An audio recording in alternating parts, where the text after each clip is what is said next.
Hey everyone, welcome to more Political Excess. Today, let's cover the special election for Minnesota's 1st congressional district. Now, that election is tomorrow, the 24th, and a little bit of background on this race is Jim Hagedorn, the incumbent Republican. He died in February, so that means there is a special election to fill the remainder of his term. This 1st district covers basically the whole bottom part of the state.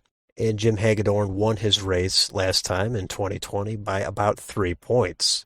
And given this is a special election prior to redistricting, it will not use the recently passed redistricting map. But even if it had, there's not a whole lot of partisan change to the district. So let's jump in here and see who the candidates are. Now, on the Republican side, the main contenders are Jennifer Carnahan, and she's actually the wife of Jim Hagedorn. There's also Brad Finstad, he's a former state representative, and Jeremy Munson, a current state representative. There's one poll here from last month, and that shows Jennifer Carnahan with a fairly healthy lead, about 37%, with Jeremy Munson down at 20% and Brad Finstad down at 9%. But if you go to Predict It to take a look at the markets to see where people are putting their money, it's actually Brad Finstad who has the healthy lead. He's in the high 60s, and Jeremy Munson is in second place in the high 30s, and Jennifer Carnahan appears to be completely out of this race.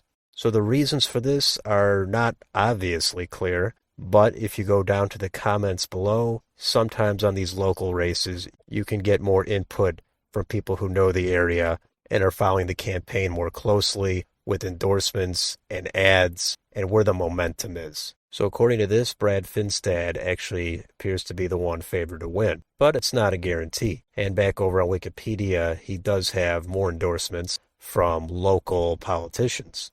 Now for the Democrats, their two main contenders are Richard Painter, the former Republican, and Jeffrey Ettinger, who is the business executive. Now, there's no polling here on Wikipedia, but if we go back to Predict It to check the markets, Jeffrey Ettinger has this thing basically completely locked up.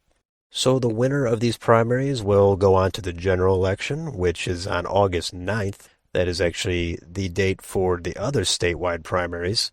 And then, of course, there'll have to be another election in the fall with everybody else. At this point, I would say this is probably about a safe Republican seat. I would think it'd be around 10 points, low double-digit area. But depending on what comes up, it could be 5 points lower or 5 points higher, I'd say. As given the environment is favoring the Republicans, I think that it's very likely the Republicans will at least hold the seat, and probably by a reasonably comfortable margin.